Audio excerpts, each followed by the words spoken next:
So everything we are doing here in terms of the tools of trade, the models, either from social science side, uh, natural science side, or the combination of the two in some way, are basically focused on dealing with climate change into the future, right? So in terms of adaptation, and we need the idea that the outcome of climate impacts actually depends on the context, the cultural, economic, and social context in which climate change happens. So the vulnerability becomes a key factor there as a metric. So this is an example of an agent-based model, which is looking at options of heterogeneous adaptation here with actors. So those are the agents who have agency, capability to act, and autonomy to act. They have networks, perceptions, ability, and their behavior. So cultural aspects of how you respect water, how you respect environment, forest, nature, whatever. And then there is rational adaptation, which is different than heterogeneous adaptation because that tends to focus on economic development, population growth, adaptation, climate variability, and upstream influences. You have to read up more on this because I'm just using this schematic to make a few points. There are many, many details and assumptions that go into these.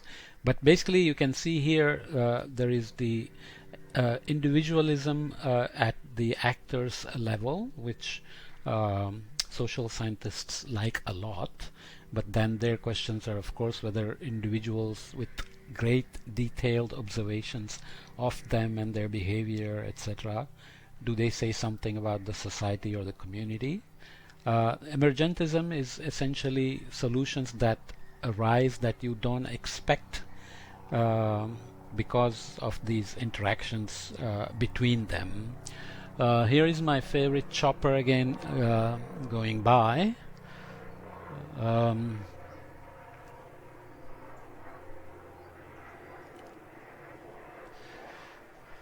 So to get to the impacts and feed the impacts back on actors and back to rational adaptation choices, things like exposure, vulnerability, and hazard are included in these agent-based models. So there is atmospheric drought, surface drought, subsurface drought, so various levels of drought like just deficit of rainfall, loss of soil moisture, a lot of loss of groundwater recharge, and so on can define the depth of the hazard, which is related to deficient rainfall, for example.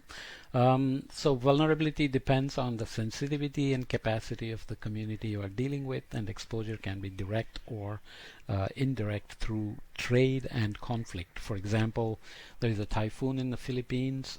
It's going to affect the supply chain of coconut products from the Philippines, which is going to perturb various trades and create maybe conflicts. Just an example. Okay, so that should lead us to the concept of resilience, adaptation, and vulnerability. Human dimension and Earth system is obviously a complex system, no doubt at all. Nonetheless, problems can only be addressed with the viewing it as a system, no matter how complex it is. Emergence basically are properties or behaviors that are not part of any component but emerge when the components interact. Okay, so COVID, for example, starts in China, and emergence of that COVID across the globe is heavily related to the travel patterns. Right, that's one of the key ways in which the coronavirus got across the globe. Direct transfer by transportation of human beings and not so much products. Okay, so those are emergent solutions. Multiple scales, non-linearity, so small perturbation can produce large response. Multiple legitimate perspectives. This is what we talked about when we talked about adaptation. Okay, so what is vulnerability in this context? It's basically a function of exposure to hazard. So let's say in Mumbai city you are looking at increased heavy rainfall events, more than 150 millimeters per day.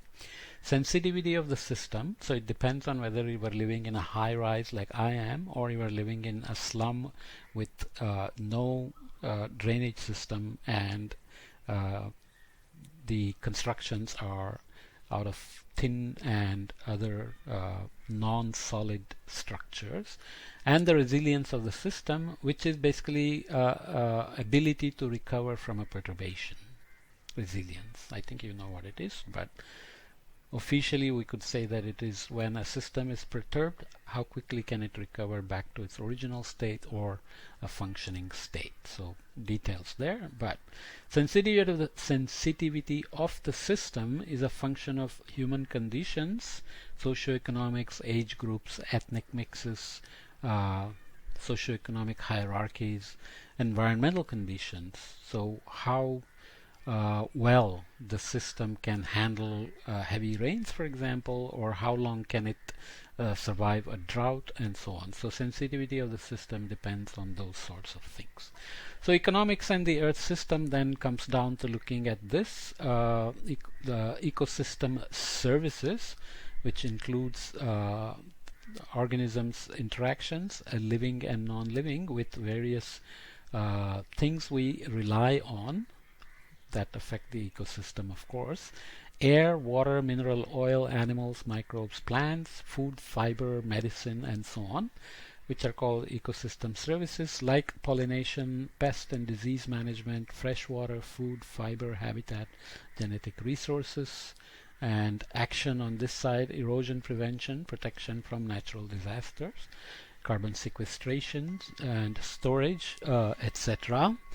Air pollution and water control. Okay, those are ecosystem services that contribute to agricultural productivity. So this is from Costa Rica, and values are often put on them. So US 60,000 per year worth of pollination by wild bees, and birds eating coffee, boar beetles valued at 9,400 per year. This is always controversial, putting value on non-market goods like pollination and bird control on pests. So that's where the ecosystem services often run into challenges. How do you value ecosystem services that don't have a market value? A standing tree is very good, a forest is very good, but what is the value of it? If you cut it and make furniture, you know what the value is, what the contribution to GDP is. But what is its intrinsic value that is not market good? That's the challenge, especially when combining with Earth system impacts and feedbacks, because if you deforest, you're going to affect the Earth system. Then what is the value of the forest in that context, right?